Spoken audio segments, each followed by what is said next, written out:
আর মাত্র ৩ মাস তারপরই মেয়েদের এশিয়ান কাপ মিশন অস্ট্রেলিয়া। তার আগে মেয়েদের এই ধরনের ফুটবল দর্শকদের হতাশ করেছে। তবে ফুটবলারদের চাইতে দোষটা বেশি যাচ্ছে কোচ পিটার বাটলারের ঘাড়ে, কেননা তার সেই হাই লাইন ডিফেন্স। এর আগেও থাইল্যান্ডে বাংলাদেশ যখন 2টি ম্যাচ খেলতে গিয়েছিল সেখানে 8টি গোল হজম করে, তখনই কিন্তু আলোচনা উঠেছিল কেন আফিদা, ঋতুপর্ণা চাকমাদের নিয়ে হাইলাইন ডিফেন্সে খেলাচ্ছেন কোচ পিটার বাটলার। তাকে নিয়ে সেই আলোচনা শেষ হতে না হতে এবার আরও একবার বাংলাদেশ যখন মালয়েশিয়ার বিপক্ষে ম্যাচটা হারলো তখন কিন্তু সেই আলোচনা আবারও উঠেছে। কোচ পিটার বাটলার ম্যাচ শেষে যখন সাংবাদিকদের সামনে গেলেন তিনি কিন্তু আগেই জানতেন তাকে কি প্রশ্ন করা হবে, সেই হাই লাইন ডিফেন্স। তবে কোচ কিন্তু তার কথায় অটল, কোনোভাবেই তিনি তার এই কৌশল পরিবর্তন করবেন না। I know the reasons why one or two players weren't really at the races tonight. And I'm sure there's a few journalists in here, and I'm looking at one who also knows that as well. Yeah, you.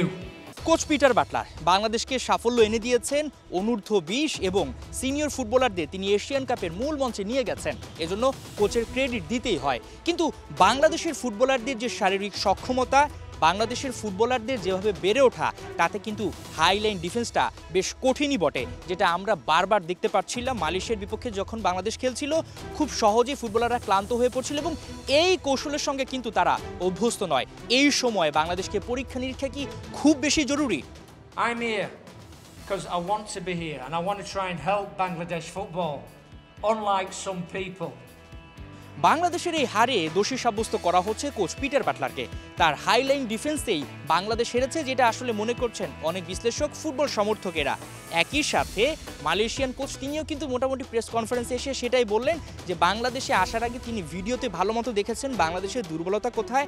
Highline defence যে বাংলাদেশ খেলছে তাতে কিন্তু বাংলাদেশের week জোনটা ভালো মতো ফুটে এসেছে এবং সেটাই কাজে লাগিয়েছে মালয়েশিয়া। এবং এই গোলকে কোনোভাবে লাকি বলতে চান না Malaysian coach. I work a lot about that.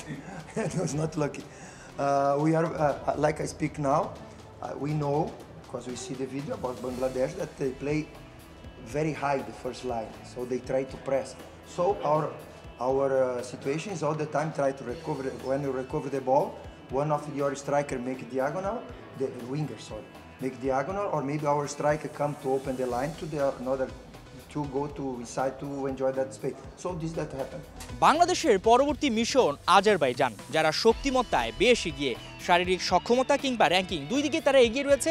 যদিও কোচ পিটার বাটলার হয়তোবা সেই হাইলাইন ডিফেন্সে খেলেই জয় এনে দিতে চাইবেন এবং যে আলোচনাটা হচ্ছে সেটা বন্ধ করতে চাইবেন। তবে দিন শেষে একটা আলোচনা কিংবা প্রশ্ন থেকেই যায়, হাইলাইন ডিফেন্সে বাংলাদেশের মেয়েরা যেখানে অভ্যস্ত না সেখানে কেন জোর করে ফুটবলারদের খেলানো হচ্ছে। হাসান সজীব, ৭১, জাতীয় স্টেডিয়াম, ঢাকা।